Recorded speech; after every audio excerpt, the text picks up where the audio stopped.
Mm. My name is Sai Chatura. My mother name is Madhavi. My father name is Alok Sai. Uh,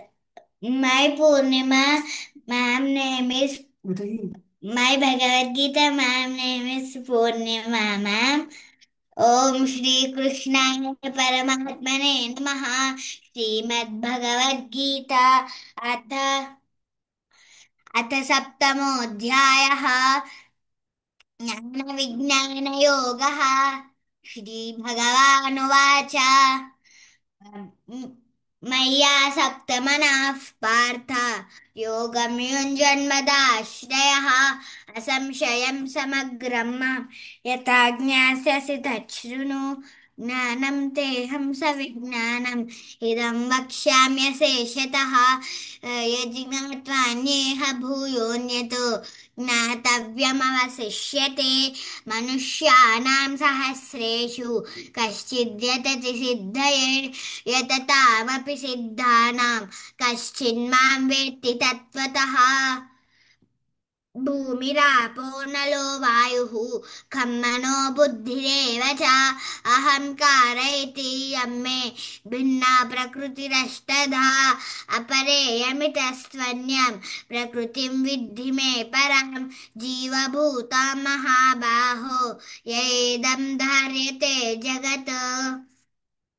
एतद्योनीनि भूतानि सर्वाणीत्युपधारय अहं कृत्स्नस्य जगतः प्रभवः प्रलयस्तथा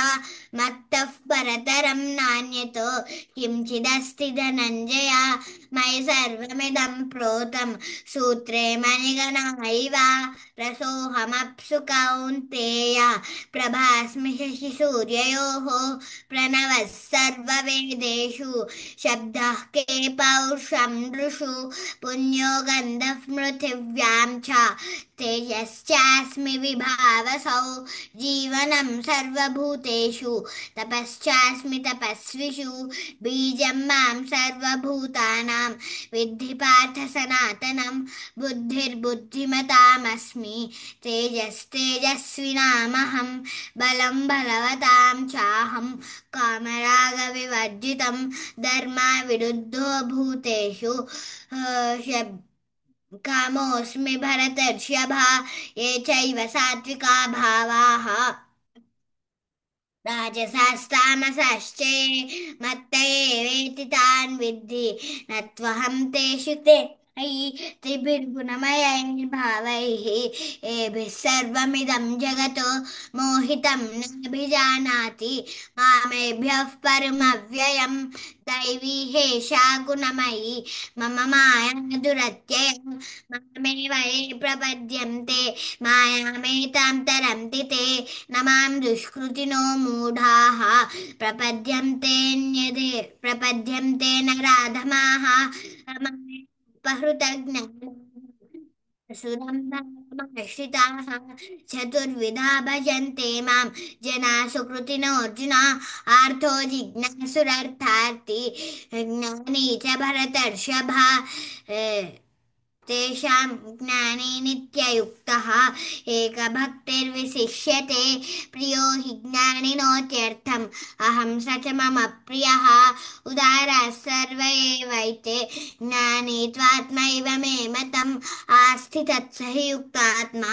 मामेवानुत्तमां गतिं बहूनां जन्मनामं ते ज्ञानवान् मां प्रपद्यते वासुदेवः सर्वमिति स महात्मा सुदुर्लभः कामैस्तैस्तैर्हृतज्ञानाः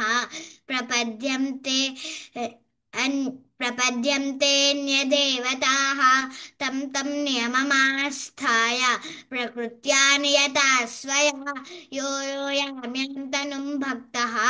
श्रद्धयार्चितुमिच्छति तस्य तस्याचलां श्रद्धां तामेव विददाम्यहं सतया श्रद्धया युक्तः तस्याराधनमीहते लभते च ततः कामान् मयैव विहितान् हितान् अन्तवत्तु फलं तेषां तद्भवत्यल्पमेधसां देवान् देवयजो यान्ति मद्भक्ता यान्ति मामपि अव्यक्तं व्यक्तिमापन्नं मन्यन्ते मामबुद्धयः परं भावमजानन्तः ममाव्ययमनुत्तमं नाहं प्रकाशः सर्वस्य योगमाया समावृतः मूढोऽयं नाभिजानाति मामेभ्यः परम लोको मामजमव्ययम् दैवी हेष वेदाहं समतीतानि वर्तमानानि च अर्जुन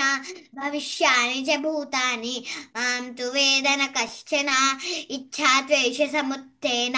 द्वन्द्वमोहेन भारत सर्वभूतानि सम्मोहं सर्गै यान्ति परन्तपा इच्छाद्वेषसमुत्थ येषां त्वन्तगतं पापं ఇచ్చా जनानाम् చెప్పవే మళ్ళీ. ఇచ్చా इच्छाद्वेषसमुत्थेन द्वन्द्वमोहेन भारत सर्वमोहानि सर्वभूतानि सम्मोहं सर्गे यान्ति परन्तप येषां त्वन्तगतं पापं जनानां पुण्यकर्मणां ते ते द्वन्द्वमोहनिर्मुक्ताः भजन्ते मां दृढव्रताः जरामरणमोक्षाय मामाश्रित्य यतन्ति ते ते ब्रह्म तद्विदुः कृत्स्नम् अध्यात्मं कर्म चाखिलं साधिभूतादिदैवं मां साधियज्ञं च ये विदुः प्रयाणकालेऽपि च मां ते विदुर्युक्तचेतसः ॐ तत्सदिति श्रीमद्भगवद्गीतासु उपनिषत्सु ब्रह्मविद्यायां योगशास्त्रे श्रीकृष्णार्जुनसंवादे ज्ञानविज्ञानयोगो नाम सप्तमोऽध्यायः సర్వధర్మాన్ని వచ్చానా? सर्वधर्मान् परित्यज्य मामे మామేకం मामेकं शरणं व्रज अहं त्वा सर्वपापेभ्यः मोक्षयिष्यामि मा शुचः గుడ్, వెరీ గుడ్ నాన్న, బాగా చెప్పారు. Very good Datta. Wait until recording starts.